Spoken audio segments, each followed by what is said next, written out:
Hi hello football fans, Arsenal fans, welcome to Mallu talks Arsenal. Mallu talks ആർസണലിന്റെ മറ്റൊരു match റിവ്യൂയിലേക്ക് സ്വാഗതം. അങ്ങനെ നമ്മൾ ഇന്ന് ബ്രെൻഫോർഡ് ആർസണൽ മാച്ച് റിവ്യൂ ആണ് ചെയ്യാൻ പോകുന്നത്. അപ്പം നമ്മുടെ കൂടെ ഇന്ന് ജോയിൻ ചെയ്യുന്നത് ദീപക് ബ്രോ ആണ്. ദീപക് ബ്രോ നമുക്ക് സ്ട്രീമിൽ ആഡ് ചെയ്യാം. Hello, hi Deepak bro, hello, welcome to stream.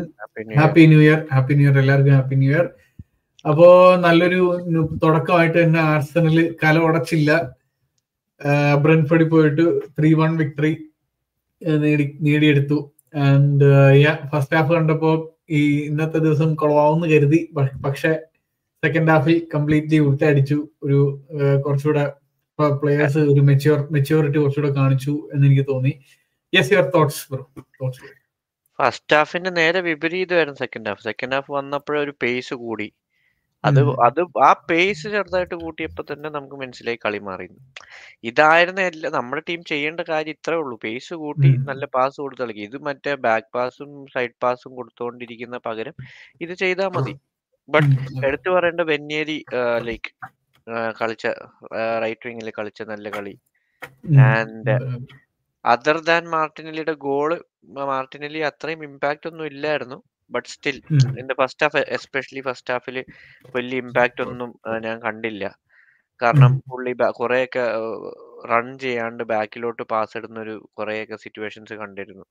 പിന്നെ ആ ഗോള് കഴിഞ്ഞപ്പോൾ മേ ബി ആ ഒരു ഗെയിമിൽ കുറച്ച് കോൺഫിഡൻസ് കിട്ടി എന്ന് തോന്നുന്നു. പിന്നെ ജിസൂസ് ആണെങ്കിലും ലൈക്ക് ചെയ്യാൻ ട്രൈ ചെയ്യുന്നുണ്ട്, like better than what he was performing. നേരത്തെക്കാട്ടും കുറച്ചും കൂടിയൊക്കെ ബെറ്റർ പെർഫോമൻസ് ഉണ്ട്. പിന്നെ വിഷമം വരുന്ന കാരണം എന്ന് പറഞ്ഞാൽ Odegaard is out of form completely. ഒഡേഗാർഡിന് എന്താ പറ്റിയെന്ന് അറിയില്ല. മേ ബി ഇഞ്ചറി ആയിരിക്കും. ഇഞ്ചറി കഴിഞ്ഞിട്ട് വന്നല്ലേ ഉള്ളൂ. ഇഞ്ചറി കഴിഞ്ഞിപ്പം കുറച്ചതേ ഉള്ളൂ. സോ നമുക്ക് ആ ഒരു സ്പേസ് കുറച്ചുകൂടെ കൊടുക്കാം. അതന്നെ, ആ സമയത്താണ് ബാക്കി പ്ലേയേഴ്സ് സ്റ്റെപ്പ് അപ്പ് ചെയ്യേണ്ടത്. So Arsenal as A goal ഇന്നൊരു സെറ്റ് പീസിൽ ഗോൾ അടിച്ചു, ഓപ്പൺ പ്ലേയിലും അടിച്ചു. Good start. സോ ഹാപ്പി, സന്തോഷം. സന്തോഷം. ഇന്നത്തെ മാച്ച് വലിയ പ്രശ്നങ്ങളൊന്നും ഇല്ലാണ്ട്, ഐ മീൻ ഫസ്റ്റ് ഹാഫിൽ എടുത്ത് പറയുകയാണെങ്കിൽ എംബമയുടെ ഒരു കിടിലം ഫിനിഷ് ആയിരുന്നു. ആ ഒരു ഗോൾ കണ്ടപ്പോഴാണ് നമുക്ക് അങ്ങനെ ഒരു പ്ലെയർ ഇല്ലല്ലോ എന്ന് ഞാൻ ആലോചിച്ചത്. അങ്ങനെ ബോൾ ക്യാരി ചെയ്ത് കൊണ്ടുപോയിട്ട് അവിടുന്ന് ഒരു ഫിനിഷ് ചെയ്ത് ഗോൾ ആക്കാൻ പറ്റിയൊരു പ്ലെയർ നമുക്കില്ല എന്നാണ് എനിക്ക് തോന്നുന്നത്. ഓഫ് കോഴ്സ് ഇപ്പൊ ഇങ്ങനെ ഇപ്പം ടാക്ടിക്കലി ഇപ്പം പൊതുവെ നമുക്കെതിരെ കളിക്കുന്ന ടീംസ് കുറച്ചുകൂടെ ലോ ബ്ലോക്ക് ആണ് കളിക്കുന്നത്. അതുകൊണ്ട് ഇത്ര സ്പേസ് കിട്ടില്ല റൺ ചെയ്യാനൊന്നും. പക്ഷെ എന്ത് തന്നെയാണെങ്കിലും കൗണ്ടർ, നമുക്ക് ഒരുപാട് കൗണ്ടർ ചാൻസുകൾ കിട്ടിയപ്പോഴും നമ്മൾ ഇതേപോലെ തന്നെ കൊണ്ട് ഒരു ഒന്നും അല്ലാത്ത രീതിയിൽ കൊണ്ട് ആക്കിയിട്ടുണ്ട്. സോ അവിടെയാണ് ഫസ്റ്റ് ഹാഫിൽ തന്നെ ഇങ്ങനെ 2-3 കൗണ്ടർ ചാൻസസ് കിട്ടി. നമ്മൾ ബാക്ക് പാസ് ഇട്ടത് ഗെയിം സ്ലോ ആക്കി. ജിസൂസ് ആണല്ലോ മാർട്ടിനിലേക്കും കിട്ടി. അത് ടാക്ടിക്സ് ആണോ എന്താന്ന് എനിക്കറിയില്ല. കുറെ കൗണ്ടേഴ്സ് കിട്ടിയിട്ട് നമ്മൾ ഒരു റൺ നടത്തും, അപ്പം ഒന്ന് പിന്നെ സ്ലോ ആക്കും. റൺ ചെയ്യുമ്പോൾ തന്നെ സ്ലോ ആയിട്ട് ഓടും. സോ അലോവിങ് ഓപ്പോസിറ്റ് ടീമിലെ പ്ലേയേഴ്സിന് വന്ന് അവിടെ നിൽക്കാനുള്ള സിറ്റുവേഷൻ റെഡി ആക്കി കൊടുക്കുന്നത്. അതാണ് മെയിൻ പ്രശ്നം. അല്ല, പറഞ്ഞിട്ട് എന്താ പറയാ, ഇപ്പൊ നമ്മൾ ആ ഒരു ഇപ്പൊ 2022 നമ്മൾ കാണുമ്പോ ആ ഒരു അങ്ങനെ വരുന്ന ഒരുപാട് കൗണ്ടർ അറ്റാക്സ് നമ്മൾ ചെയ്യുമായിരുന്നു. പക്ഷെ ഈ കഴിഞ്ഞ വർഷം ഒരു പരിധി വരെ ചെയ്യുമായിരുന്നു. പക്ഷെ ഈ സീസൺ ആയപ്പോഴത്തേക്കും വളരെ ശോകമായിട്ടാണ് കളിക്കുന്നത്. എന്നാൽ ബിൽഡപ്പ് ചെയ്ത് കളിക്കാൻ പറ്റിയ അത്ര അധികം പ്ലേയേഴ്സ് ഇല്ല. ബിൽഡപ്പ് വെച്ചാൽ ഇപ്പൊ സാക്ക് ഔട്ടാണ്, പിന്നെ ബെൻ വൈറ്റ് ഇല്ല. അപ്പൊ അങ്ങനെയൊക്കെ വരുമ്പോഴത്തേക്കും ആ ഒരു റൊട്ടേഷനും കാര്യങ്ങളൊന്നും അധികം കാണുന്നില്ല. ആൾക്കാരൊക്കെ ഇങ്ങനെ അവിടെ തന്നെ കുറച്ചേരം നിൽക്കും, എന്താ ചെയ്യേണ്ടതെന്ന് അറിയാണ്ട് ആരും മൂവ് ചെയ്യത്തില്ല. അപ്പൊ അങ്ങനെയുള്ള ഒരുപാട് ഇഷ്യൂസ് ഞാൻ ഫസ്റ്റ് ഹാഫിൽ എസ്പെഷ്യലി കണ്ടു. ഫസ്റ്റ് ഹാഫിൽ പിന്നെ ആ ഗോള് എടുത്ത് പറയുകയാണെങ്കിൽ ഗോള് ഒഡേഗാർഡിന്റെ ഒരു മിസ്റ്റേക്ക് കാരണമാണ് അവിടുന്ന് ബോൾ അവര് റിക്കവർ ചെയ്തെടുത്ത് പിന്നെ എംബുമത് സ്കോർ ചെയ്തു, which was A good finish. പിന്നെ ഫസ്റ്റ് ഹാഫിൽ തന്നെ നമ്മളെ ഗോള് വന്നു. അത് വന്നപ്പോഴാണ് എനിക്ക് തോന്നിയത് നമ്മൾ അധികം ഷൂട്ട് ചെയ്യുന്നേ ഇല്ല എന്ന് വിചാരിച്ചിരുന്നപ്പോഴാണ് പാർട്ടി ആ ഒരു ഷൂട്ട് ചെയ്യുന്നത്. അപ്പൊ അത് ഡെഡ് ലോക്ക് ബ്രേക്ക് ആയി.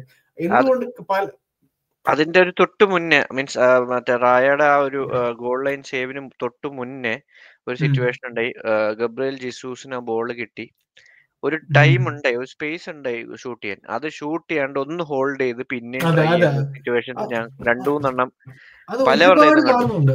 അതെ, എല്ലാ ആൾക്കാരും ഒരു 0.2 ഇങ്ങനെ ഡിലേ ചെയ്യും. എന്തിനാന്ന് എനിക്ക് മനസ്സിലാവുന്നില്ല. പലതും ഇപ്പം എന്താ പറയാ, ചെറിയൊരു ഡ്രോപ്പ് ആയിരിക്കും. മാർട്ടിനെല്ലിയെ സംബന്ധിച്ച് അത്രയും പേസ് ഉള്ള ഒരു പ്ലെയർ ആണ്. അവനവിടെ ഒരു ടച്ച് ഫ്രണ്ടിലോട്ട് എടുത്ത് അവനത് ബോൾ എടുക്കാൻ പറ്റുന്ന പേസ് ഉണ്ട്. പക്ഷെ എങ്കിലും പുള്ളി ഒന്ന് വലിഞ്ഞു നിന്ന് ആൾക്കാർ വരുന്നവരെ നോക്കി അത് വർക്ക് ചെയ്യുന്ന ഒരു ടൈം ഉണ്ട്. പക്ഷെ ഇപ്പൊ ആൾക്കാർക്ക് നമ്മുടെ ടാക്ടിക്സ് അറിയാം. അപ്പൊ കുറച്ചുകൂടെ ഇത്തിരി ഡയറക്റ്റ് ആയിട്ട് കളിക്കേണ്ടതാണ്. അല്ല, ഈ ടാക്ടിക്സ് ഉപയോഗിക്കാൻ നമുക്ക് എന്താ ഇപ്പൊ സാക്കയുടെ പ്രസൻസും ഇല്ല. അതുപോലെ ഇപ്പം മീൻസ് സാക്ക പ്ലേയേഴ്സിൽ റൺ ചെയ്യുന്ന ആ ഒരു സിറ്റുവേഷൻ, ആ ഒഡേഗാർഡ് സാക്ക സിങ്ക് സത്യം പറഞ്ഞാൽ അത് കംപ്ലീറ്റ്ലി ഡിഫറെന്റ്. അതാണ് സത്യം പറഞ്ഞാൽ മിസ്സിംഗ് ആവുന്നത്. കാരണം ഒഡേഗാർഡ് ത്രൂ ബോൾസ് കൊടുക്കുന്ന സിറ്റുവേഷൻ, അങ്ങനെ ത്രൂ ബോൾസ് കൊടുക്കാൻ ഇപ്പൊ പ്ലേയേഴ്സ് ഓടുന്നില്ല. അതാണ് മെയിൻ പ്രശ്നം. അവര് റൈറ്റ് വിങ്ങിൽ അല്ല വിങ്ങിൽ ഔട്ട്സൈഡ് വെയിറ്റ് ചെയ്തിട്ട് പാസ് തന്നു വേറെ ആരെങ്കിലും റൺ ചെയ്യാൻ നിൽക്കട്ടെ എന്നുള്ള സിറ്റുവേഷൻ. അപ്പം എന്താ ചെയ്യേണ്ടതെന്ന് ചില സമയത്ത് ഒഡേഗാർഡിന് ഒരു ഐഡിയ കിട്ടാത്ത അവസ്ഥയാവാം മേ ബി. പിന്നെ ഈ മേജർലി പുറത്തുനിന്ന് ഷൂട്ട് ചെയ്യാത്തത് എന്തുകൊണ്ട് എന്ന് എനിക്ക് ഇതുവരെ ചാൻസ് ഇല്ല. കാരണം പുറത്തുനിന്ന് ഷൂട്ട് ചെയ്ത് അവരെ പുറത്തോട്ട് വലിച്ച് യു ക്യാൻ ലൈക്ക് പിന്നെയും ചാൻസസ് ക്രിയേറ്റ് ചെയ്ത് ഈസി ആക്കാം പാസ്. ഇത് അങ്ങനെയല്ല, പുറത്തുനിന്ന് ഷൂട്ട് ചെയ്യാൻ നമ്മൾ ക്ലിയർ കട്ട് ഷോട്ട് അടിക്കുള്ളൂ എന്ന് പറഞ്ഞ സിറ്റുവേഷൻ നിന്ന് കഴിഞ്ഞാലുള്ള പ്രശ്നമാണിത്. ആ പാർട്ടിയുടെ ആ ഒരു മൊമെന്റ് ആണ് ആക്ച്വലി ആ ഗോൾ വന്നത്. അല്ലെങ്കിൽ ഈ ഗോൾ ഒന്നും നടക്കാതെ ഇങ്ങനെ അങ്ങോട്ടും ഇങ്ങോട്ടും പാസ് ഇട്ട് കളിച്ചുകൊണ്ടിരിക്കുവായിരുന്നു. പിന്നെ ഫസ്റ്റ് ഹാഫ് ആക്ച്വലി ഒരു സ്റ്റെയിൽമേറ്റ് ഗെയിം ആയിരുന്നു മൊത്തത്തില്. പിന്നെ സെക്കൻഡ് ഹാഫ് സ്റ്റാർട്ട് ചെയ്തതും ഈ പറഞ്ഞ പോലെ ആ ഒരു കോർണർ വന്നു. ആൻഡ് കോർണറിൽ ജെസൂസിന്റെ ഒരു ഷോട്ട് ഡിഫ്ലക്റ്റ് ആയി കറക്റ്റ് മെറീനോയുടെ കിട്ടി. പക്ഷെ മെറീനോ അപ്പൊ തന്നെ വെയിറ്റ് ചെയ്യാണ്ട് ആ ഒരു ടൈമിൽ തന്നെ ഷൂട്ട് ചെയ്തതുകൊണ്ട് അത് ഗോളായി. ഒരു സ്പേസ് കൊടുത്തില്ല. 3 ഗോളും അങ്ങനെയായിരുന്നു, ഇൻസ്റ്റിങ്റ്റീവ് ഷോട്ട് ആയിരുന്നു എല്ലാം. മാർട്ടിനെല്ലി ആണല്ലോ ടച്ച് എടുക്കാണ്ടിരുന്നില്ല, ഷൂട്ട് ചെയ്തു. ലൈക്ക് ഇൻസ്റ്റിങ്റ്റീവില് അടിച്ചു. ജെസൂസിനാണല്ലോ ആ ഹെഡർ വിൻ ചെയ്തു, അത് പ്യുവർ ഇൻസ്റ്റിങ്ക്റ്റ് ആയിരുന്നു. പിന്നെ മെറീനോടെയും. സോ ഈ വക സംഭവങ്ങൾ പുറത്തുനിന്ന് ഔട്ട്സൈഡ് ദ ബോക്സും ഇടയ്ക്കൊക്കെ ഒന്ന് ട്രൈ ചെയ്യണം എന്ന് ആഗ്രഹിക്കുന്ന ഞാന്. കാരണം എന്താ വെച്ചാൽ അങ്ങനെ ഒരു സിറ്റുവേഷൻ വരുമ്പോൾ നമ്മൾ പുറത്തുനിന്നും ഷൂട്ട് ചെയ്യും എന്നൊരു പ്രതീക്ഷയിൽ അവര് ഡിഫെൻഡിങ് നിൽക്കും. ഇതിപ്പം എല്ലാ ടീമിനും അറിയാം, ആർസനൽ എന്തായാലും ഫൈനൽ ബോൾ അകത്ത് ബോക്സിൽ വന്നിട്ട് ഷൂട്ട് ചെയ്യാൻ നിൽക്കും. അവർ പുറത്തുനിന്ന് ഷൂട്ട് ചെയ്യില്ല എന്നും പറഞ്ഞിട്ട് അവര് അങ്ങനെ ഡിഫെൻസീവ്ലി പുറത്തോട്ട് വലിക്കാൻ നോക്കൂല. മനസ്സിലായോ? അപ്പൊ അതാണ് എനിക്ക് തോന്നിയത്. യെസ്. അപ്പൊ അങ്ങനെ നല്ല മൊത്തത്തില് ഇപ്പം വെനിയേരിയുടെ കളിയാണെങ്കിലും വെനിയേരി കുറച്ചുകൂടെ റിസ്ക് എടുത്ത് കളിക്കുന്ന ഒരു പ്ലെയർ ആയിരുന്നു. കണ്ടു ഇന്ന് കുറച്ചുകൂടെ പ്ലേയേഴ്സിനെ ബീറ്റ് ചെയ്യാൻ ശ്രമിക്കുന്നുണ്ടായിരുന്നു. ഈവൻ ആ മാർട്ടിനെല്ലിയിലെ ഗോളിലോട്ട് വന്നത് വെനിയേരിയുടെ ആ ഒരു ക്രോസ് ആയിരുന്നു. ക്രോസ് ആണ് പെട്ടെന്ന് ഡിഫൻഡർക്ക് മറ്റൊരു വഴിയില്ല, പെട്ടെന്ന് ഹെഡ് ക്ലിയർ ചെയ്യാന്നുള്ളൂ. അത് കറക്റ്റ് മാർട്ടിനെല്ലിയിലേക്ക് കിട്ടി. മാർട്ടിനെല്ലി അപ്പൊ തന്നെ ഷൂട്ട് ചെയ്തു. സോ ഹാപ്പി ഫോർ മാർട്ടിനെല്ലി ആ ഒരു ഫോം ഒന്ന് പുഷ് ഓൺ ചെയ്യണം എന്നാണ് നമ്മുടെയൊക്കെ ആഗ്രഹം. പക്ഷെ മാർട്ടിനെല്ലിയുടെ ഔട്ട് ഓഫ് ഫോം കാണുന്നുണ്ട്. മൊത്തത്തിൽ ആളുടെ പെർഫോമൻസ് നോക്കുമ്പോഴാണ് നമുക്ക് ഒരു 6-7 ഒക്കെ സത്യം പറയാൻ കൊടുക്കാൻ തോന്നുള്ളൂ. കാരണം ഗോൾ അടിച്ചെങ്കിൽ പോലും നമുക്ക് ആ ഒരു പെർഫോമൻസ് ലെവൽ നോക്കുമ്പോൾ ഒരു സംതിങ് മിസ്സിംഗ് എന്ന് തോന്നും, ഇമ്പാക്ട് ഒക്കെ നോക്കുമ്പോൾ. ഇന്ന് ടിംബർ എടുത്ത് പറയേണ്ട നല്ലൊരു പെർഫോമൻസ് ആയിരുന്നു. ഓൾദോ യെല്ലോ കാർഡ് കിട്ടി, നെക്സ്റ്റ് മാച്ച് ഉണ്ടാവില്ല എന്ന് പറയുന്നു. സോ റായയുടെ ആ ഒരു മിസ്റ്റേക്ക് ഒഴിച്ചു കഴിഞ്ഞാൽ റായ വാസ് ഗുഡ് ടുഡേ. റായയുടെ കുറെ ത്രോസ് ഒക്കെ ഉണ്ടായിരുന്നു. മാർട്ടിനെല്ലിക്ക് കൊടുത്ത ത്രോ ജസ്റ്റ് കുറച്ച് അത് പക്ക ത്രോ ആയിരുന്നു. മേ ബി മാർട്ടിനെല്ലി റണ്ണോ അല്ലെങ്കിൽ അവരുടെ ഗോൾ കീപ്പർ നല്ല ജഡ്ജ്മെന്റ് ആയിരുന്നു. ഗോൾ കീപ്പറിന്റെ ജഡ്ജ്മെന്റ് ആയിട്ടായിരുന്നു. അതുകൊണ്ട് റായ വാസ് ഗുഡ്. പിന്നെ ഡിഫെൻസീവ്ലി മൊത്തത്തിൽ സോളിഡ് ആയിരുന്നു. ആ ഒരു ഫസ്റ്റ് ഗോൾ ഒഴിച്ചു നോക്കിക്കഴിഞ്ഞാൽ ഡിഫെൻസീവ്ലി ഇഷ്യൂ ഒന്നും തോന്നില്ല. പാർട്ടി എടുത്തു പറയണം, പാർട്ടിക്ക് നല്ല ഗുഡ് ഗെയിം ആയിരുന്നു. ഒരു 7 വരുന്ന രീതിയിലുള്ള ഒരു ഗെയിം കളിച്ചിരുന്നു. സോ ഓവറോൾ എന്താ പറയാ, it's A good game. 3 points കിട്ടി. ഇനിയും യെസ്, നമ്മളിപ്പോ ഒരു കളി കൂടുതൽ ലിവർപൂളിനെക്കാളും കൂടുതൽ കളിച്ചു. So let's see. അപ്പൊ ഇനി അങ്ങോട്ട് വരുന്നത് ടഫ് ഫിക്ചേഴ്സ് ആണ് ഈ മാസം ജനുവരിയിൽ. ബ്രൈറ്റൺ അവേ, അത് കഴിഞ്ഞ് EFL കപ്പിന്റെ ഒരു ഹോം എമിറേറ്റ്സ് വെച്ചാണ് ഫസ്റ്റ് ലെഗ്. അത് കഴിഞ്ഞ് യുണൈറ്റഡ് ആയിട്ട് FA cup third round, then Arsenal Tottenham, പിന്നെ ആസ്റ്റൺ വില്ല അറ്റ് ഹോം. ഇത്രയും ഈ 5 മാച്ചസ് ഉണ്ട്. അത് കഴിഞ്ഞാൽ ജനുവരി തന്നെ വേറെ മാച്ചുകളുണ്ട്. ചാമ്പ്യൻസ് ലീഗിന്റെ ബാക്കി 2 മാച്ചും ഈ മാസം കൊണ്ട് തീരും. അതിനിടയ്ക്ക് ഒരു വൂൾസ് അവേ ഉണ്ട്. അപ്പം കുറച്ച് ടഫ് മാച്ച് ആണ്, ടൈറ്റ് ഫിക്ചേഴ്സ് ആണ്. പക്ഷെ പറഞ്ഞിട്ട് കാര്യമില്ല, നമുക്ക് കളിച്ചേ പറ്റൂ, അത് ജയിച്ചേ പറ്റൂ. അല്ല ഇനിയൊരു ഡ്രോപ്പ് ഓഫ് പറ്റില്ല. നമുക്ക് ചിന്തിക്കുന്ന ഇപ്പൊ തന്നെ ആക്ച്വലി നമ്മളൊരു ലിമിറ്റിലാണ് നിൽക്കുന്നത്. ഔട്ടർ ലിമിറ്റ് ഇങ്ങനെ അറ്റത്ത് നിൽക്കുകയാണ്. പക്ഷെ ഇനിയും ഒരു ഡ്രോപ്പും കൂടെ വന്നു കഴിഞ്ഞാൽ പിന്നെ ലെറ്റ്സ് സീ. ബ്രോയുടെ നിങ്ങളുടെ അഭിപ്രായം എന്താണ് ഈ വരുന്ന ഫിക്ചർ മാച്ചസിനെ കുറിച്ചും പിന്നെ എക്സ്പെക്ടേഷൻസ്? ഇപ്പോഴത്തെ സാഹചര്യത്തിൽ ഏത് ഗെയിമും ടഫ് ഗെയിമാണ് ഇനി. ലൈക്ക് എനി ഗെയിം ഇതില് ഓവർ അഡീഷണൽ പ്രഷർ എന്താന്ന് വെച്ചാൽ യു കനോട്ട് ലൂസ് പോയിന്റ്സ് എന്നൊരു സിറ്റുവേഷൻ ആണ് ഇപ്പം. You lose points, title race is goodbye എന്നൊരു സിറ്റുവേഷൻ ആവും മൊത്തത്തിൽ. ഇപ്പം പ്രഷർ വെച്ചോണ്ടിരിക്കണമെന്നുണ്ടെങ്കിൽ you should continue winning games എന്നുള്ള സിറ്റുവേഷൻ. അത് നോ മാറ്റർ ഹൗ എങ്ങനെയാണല്ലോ, 1-0 ആവോ, 5-4 ആവോ, അല്ലെങ്കിൽ 2-3 ആവോ, എന്ത് മീൻസ് ആ ഒരു റേഞ്ചിൽ വിൻ ഇസ് എ വിൻ എന്നുള്ള രീതിയിൽ 3 points ആണ് മേജർ ഫാക്ടർ ഇനിയിപ്പോ അങ്ങോട്ട് കുറച്ചാളത്തേക്ക്. സോ ഇതിലിപ്പം നോർത്ത് ലണ്ടൻ ഡാർബി വരുന്നുണ്ട്. നമ്മുടെ കഴിഞ്ഞ വർഷത്തെ ആ ഒരു ഫോം എടുക്കേണ്ട ടൈമായി. ലൈക്ക് കഴിഞ്ഞ വർഷം നമ്മൾ ജാനുവരി തൊട്ടുള്ള റൺ എടുക്കേണ്ട ഒരു ടൈം ഹോപ്പ്ഫുള്ളി ഈ ഒരു സീസണിൽ ഇനി അത് വരട്ടെ എന്ന് ആഗ്രഹിക്കുന്നു. പ്ലസ് ഇതും ജാനുവരി സൈനിങ്സ് അത്യാവശ്യമാണ് ഈ ഘട്ടത്തിൽ നമുക്ക്. യെസ്. അപ്പൊ എന്തായാലും ഓഫ്കോഴ്സ് ട്രാൻസ്ഫർ വിൻഡോ എനിക്കൊന്ന് ഇന്നോട്ട് ഓപ്പൺ ആയോ? ഇന്നോട്ട് ഓപ്പൺ ആയി. അപ്പൊ ജാനുവരി 31 വരെയാന്ന് തോന്നുന്നു വിൻഡോ ട്രാൻസ്ഫർ വിൻഡോ. അപ്പം നമ്മള് ഇനിയും ഒരു നല്ലൊരു സൈനിങ് നടത്തണം.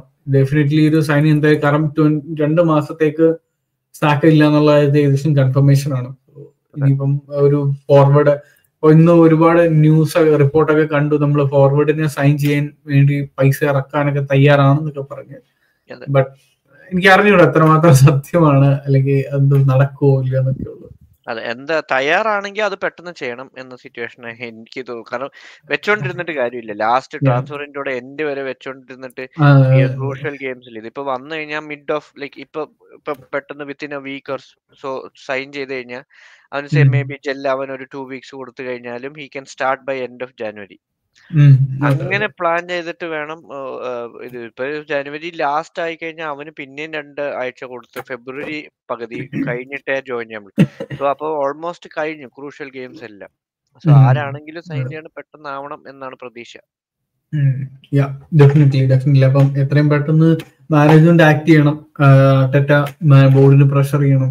ആ ഒരു ഫോർവേഡ് ലൈൻ ഒന്ന് റിഫ്രഷ് ചെയ്തില്ലെങ്കിൽ ഇറ്റ്സ് എ ബിഗ് പ്രോബ്ലം, ഒരു വലിയ പ്രോബ്ലം തന്നെ ആയിരിക്കും.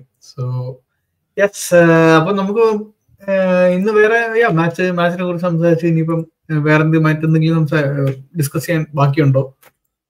ഇന്നത്തെ കളിയിൽ ഇനിയിപ്പോ ബ്രൈറ്റൺ ആയിട്ടുള്ള കളി സൺഡേ അല്ലേ നമുക്ക്? സാറ്റർഡേ ആണല്ലേ? ഓക്കെ. അപ്പം സാറ്റർഡേ അപ്പം അവര് കുഴപ്പമില്ല. ഇപ്പം പിന്നെ റൈറ്റ് ബാക്ക് ആയിരിക്കും തോമസ് പാർട്ടി മോസ്റ്റ്ലി. അല്ലെങ്കിൽ പിന്നെ സ്കെല്ലിനെ ഇറക്കി കാലഫിയോറിനെ അപ്പുറത്ത് റൈറ്റിൽ കളിപ്പിക്കുമെന്ന് നോക്കണം. എന്താണെന്നുള്ളത് കാണാം. അവയാണ് Brighton away again another tough picture ആണ്. ബ്രെൻഫോർഡ് പോലെ തന്നെ അവര് നമ്മുടെ ഹോമിൽ വന്നിട്ട് നമുക്ക് ഡ്രോ ആയതാണ്. ഇപ്പം തിരിച്ചു പോയിട്ട് നമുക്ക് പോയിന്റ്സ് എടുക്കണം. സോ അപ്പൊ മറ്റൊന്നുമില്ല. അപ്പോ ഇന്നത്തെ ഈ വീഡിയോ നമുക്ക് ഇവിടെ എൻഡ് ചെയ്യാം. അപ്പോ താങ്ക് യു സോ മച്ച് ശിവപ്രൂ ഫോർ ജോയിനിങ് ദ സ്ട്രീം. അപ്പൊ ഇനി നമുക്ക് നെക്സ്റ്റ് മാച്ചിന്റെ വീഡിയോയിൽ കാണാം. അപ്പോൾ anyway thank you so much guys for watching. അപ്പോൾ നിങ്ങൾ ആരെങ്കിലും സബ്സ്ക്രൈബ് ചെയ്യാത്തവരുണ്ടെങ്കിൽ തീർച്ചയായിട്ടും ചാനൽ ഒന്ന് സബ്സ്ക്രൈബ് ചെയ്യുന്നതിനെ കുറിച്ച് ഒന്ന് ചിന്തിക്കുക. ആൻഡ് ഓൾസോ നിങ്ങൾക്ക് എന്തെങ്കിലും കമന്റ്സോ അഭിപ്രായങ്ങളോ ഉണ്ടെങ്കിൽ തീർച്ചയായിട്ടും കമന്റ്സിൽ രേഖപ്പെടുത്തുക. ആൻഡ് ഇനിയും വരാൻ പോകുന്ന മാച്ചസ് ഒക്കെ എക്സൈറ്റിംഗ് ആണ്, ടഫ് ഫിക്സ്ചേഴ്സ് ആണ് മാച്ചിലൊക്കെ. അപ്പം ഡെഫിനറ്റ്ലി നിങ്ങളുടെ തോട്ട്സും കാര്യങ്ങളൊക്കെ കമന്റ്സിൽ പറയുക. And let's have a good year. ഈ വർഷം ഒരു നല്ല വർഷം എല്ലാവർക്കും ആശംസിച്ചുകൊണ്ട് signing off. See you again in the next video. Thank you so much.